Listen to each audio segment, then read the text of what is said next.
Hey everyone, welcome back to my channel. And if you're new here, welcome for the first time. Today I'm going to be talking about 4 health myths that you don't need to worry about.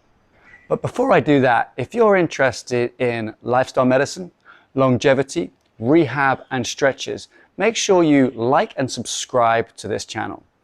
Also, you can follow me on Facebook and Instagram. The links to those are in the description below. So thank you very much. The more you support me, the more videos I can make.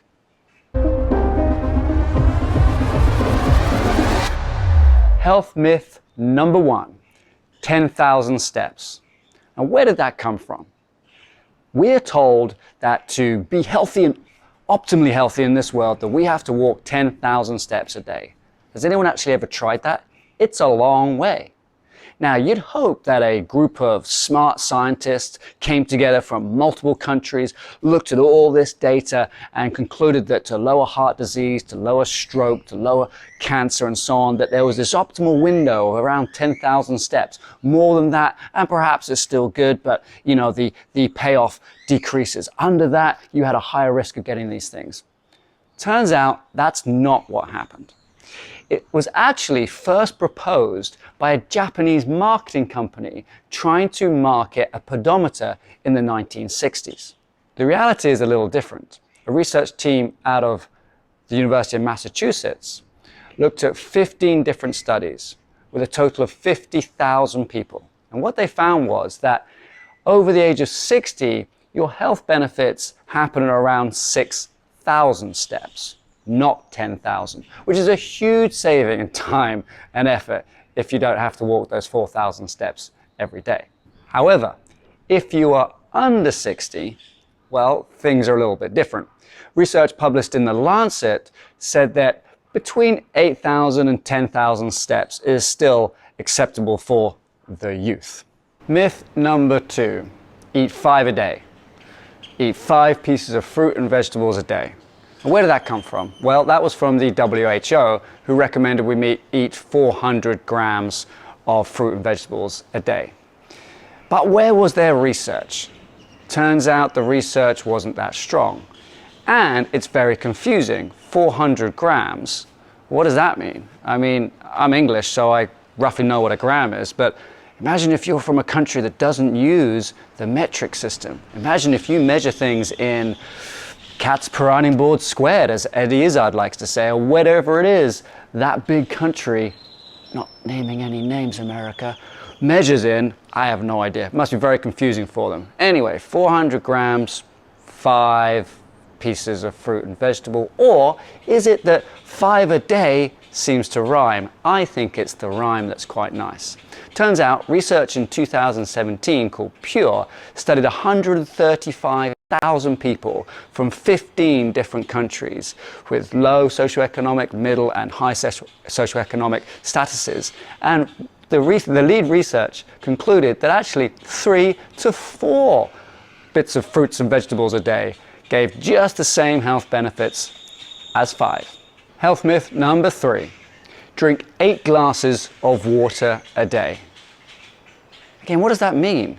Is that 8 pints of water? 8 liters of water? 8 shots of water? And where did that come from? Turns out it came from a 1945 recommendation from the American Food Advisory Board. And there was a crucial sentence which is not talked about when talking about water. It is this: the majority of this amount is found in meal preparation, meaning that the majority of the water we need every day is actually in our food. If, and here's a big if, the food is not dehydrated and processed. You know, back in 1945, food was a little less dehydrated and processed. So potentially if you're eating things like your fruit and veggies, as discussed, you might get more water in. And this isn't just my opinion.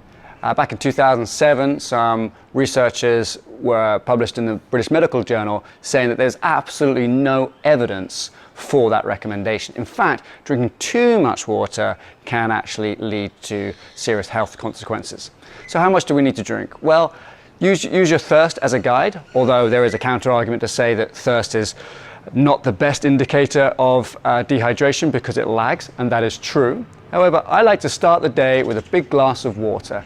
Get the water in you, flush the system out and then drinking water throughout the day, but don't measure it in cups or liters or pints or whatever it is. Just drink throughout the day and make sure you don't go a whole day without drinking.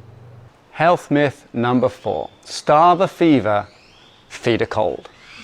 Where did that come from?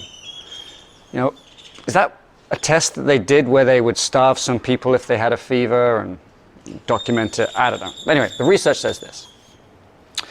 That first appeared back in 1547 in a dictionary in the UK or in England at that time, where the theory was that the heat from food would help warm you up if you had a cold, and not eating that will cool you down if you had a fever. So back then you could kind of see how that would make sense. But medicine has advanced a little bit since then. And so we now know that running a fever actually uses a lot of calories, a lot of energy. So eating a little bit more when you're actually running a fever can help that fever, can help sustain the fever. However, you might not want to eat more because your appetite is also suppressed. But it's not a bad thing to eat when you have a fever. So there you have it, 4 health myths that you don't need to worry about anymore. If you like this video, don't forget to like and subscribe to the channel, but also share it with anyone who you think can benefit from this type of advice. Also, have you visited my website, edpadgett.com? Because there you'll find information on longevity, lifestyle medicine, back pain and scoliosis. You'll find all the information you need about how I can help you in person or how I can help you online to understand that your lifestyle is your medicine.